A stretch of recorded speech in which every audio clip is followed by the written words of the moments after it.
When it comes to bench vices, the three main things to consider are build material, build quality, and features. When it comes to build material, we also have three options: cast iron, ductile iron, or forged iron, with cast iron being the cheapest out of the bunch.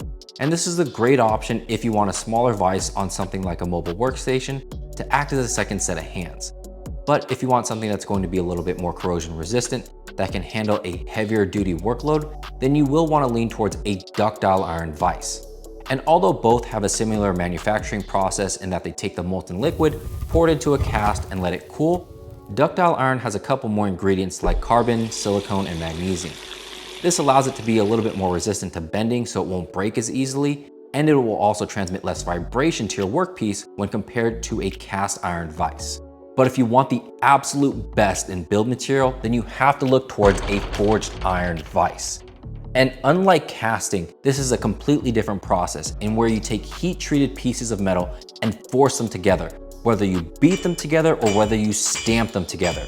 And what this does is it creates a tighter grain pattern when compared to the casting process. This tighter grain pattern results in an overall stronger workpiece. With all things being equal, a forged iron vise is about 26% stronger than a ductile iron vise. So if you're still unsure of which material is best for you, here's what I'd say. The smaller the vise and the smaller the workload, the more okay it is to go with a cast iron vise.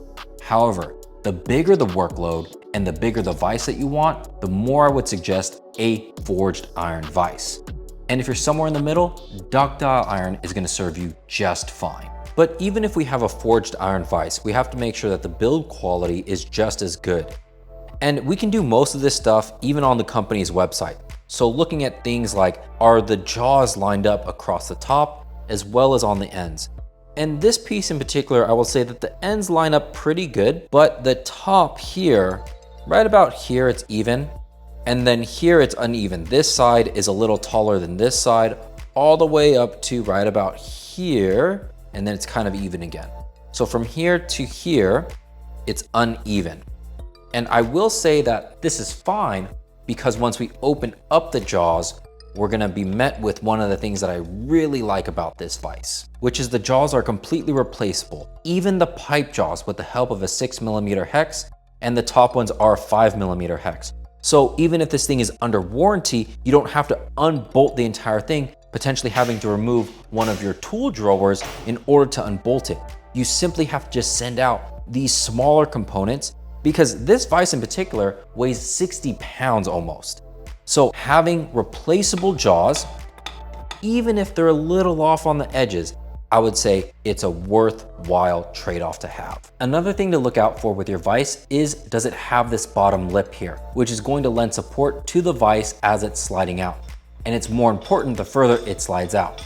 So having something here that's in alignment with the fixed jaw is a nice piece of attention to detail that you should definitely look for on the website as you're shopping around for vices. Unfortunately, one of the things that you can't tell from the company's website is how smooth the vise is. And although this one is pretty smooth right out of the box, what I found is even if it's a little bit rough, it's nothing that a little bit of grease on where the sliding components are, as well as the lead screw, can't fix.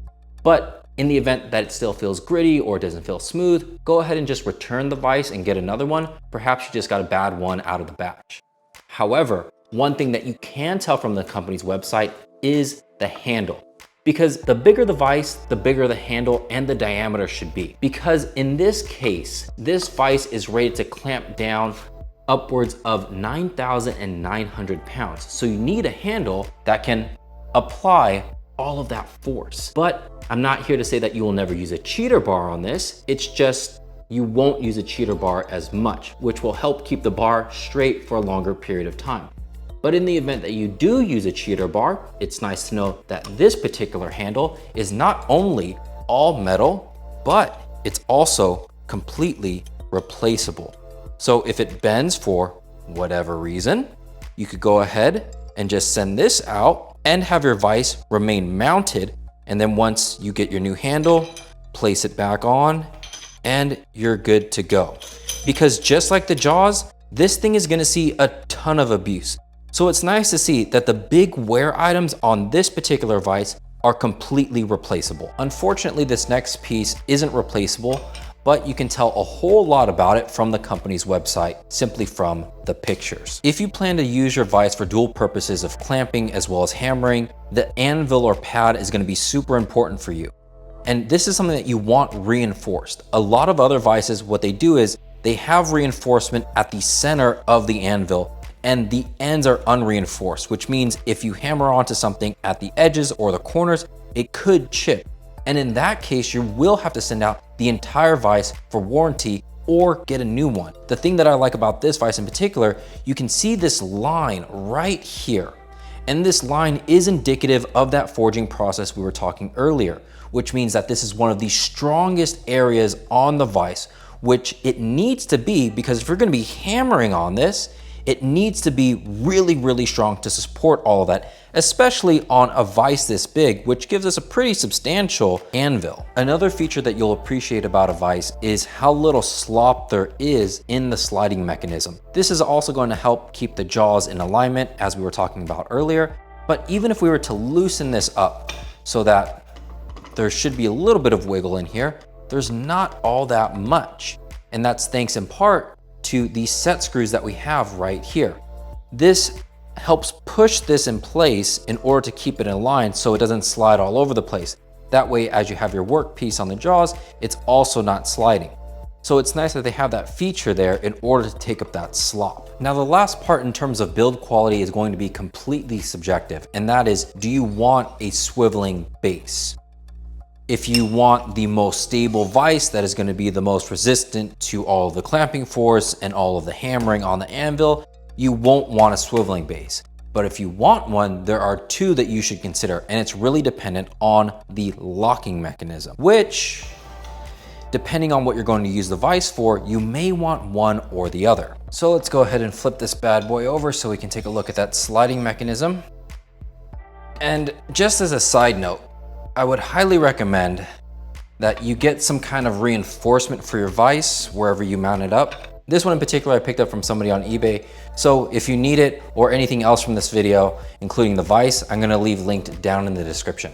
And from the underside of the vise, we can see that we have the traditional locking mechanism for the swivel base, where we have two ends that are joined together to clamp onto the swiveling portion so that it doesn't move. And then all that you have to do is give it a couple of twists in order to allow it to move again. Although this portion right here is subject to breaking, the good thing is that this is a pretty substantial piece on this particular vise, but in vices in general, this isn't that hard of a piece to replace because any generic piece of metal, so long as it meets the required length, you can drill out the holes and it will work to hold that swiveling mechanism in place. This is really good if you're working in a fast-paced environment where you need to lock down the swiveling mechanism, work on the vise, unlock it, rotate it, and then lock it down again.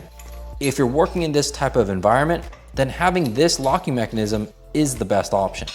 But if you really need to clamp down onto something, then you're gonna wanna look for something that has a toothed mechanism in here. And then it's gonna be individual components at the ends.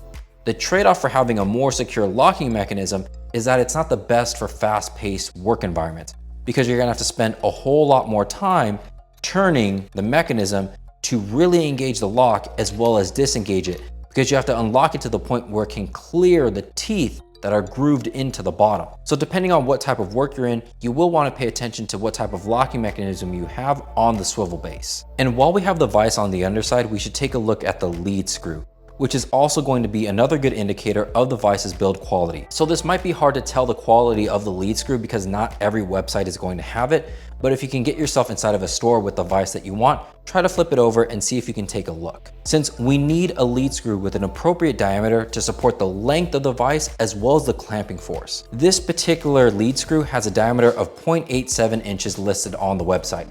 And when I measured it, it was coming in very close to that number.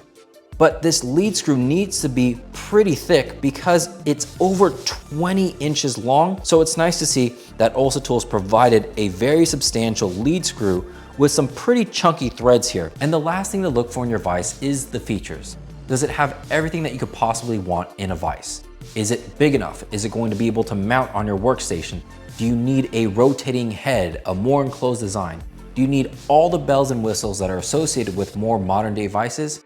If so, this vise may not be it for you. But if you're like me and you just need a basic vise to hold on to things for you and that gives you an anvil to hammer on things, then this vise is going to serve that purpose just fine. The fact that it comes in at 7 inches is going to be more than enough for whatever I'm going to throw at it. But unlike other vices of this design where the width of the vise usually also indicates the jaw opening, this vise has a jaw opening of 9 inches versus the traditional 7. So that's a really nice feature to have in here as well. And one thing that we didn't cover yet is the throat depth, which is about 4.72 inches. And for the most part, unless I'm working with something that's really long, I'm not going to be putting it right here in the center because I might need that extra clearance. So I'm usually going to be working here on the edge, and really depends on where you plan to mount your vise. Having 3 mounting locations is going to be quicker, and generally speaking, it's going to push your vise out farther because the mounting holes get shot further back. Having 4 mounting holes is going to bring these up, and it's going to make clearance on your bench or your table a whole lot harder to clear. It's not going to be impossible, but take this for example. If we wanted to clamp this down, we have a little bit of space right here, like I can fit my finger right there. If we were to have a 4 mounted system here, this would slide the vise back a little bit, making it harder for longer objects to be placed like this. Personally, I prefer the 3-hole system just for that, but the 4 mounting option is of course going to be more secure. And another cool feature of this vise from Ulsa Tools is that they supply you with the soft jaws. So for your more delicate items, it's nice to know that they will be taken care of. And when I do decide to eventually bolt it up, they also include the hardware.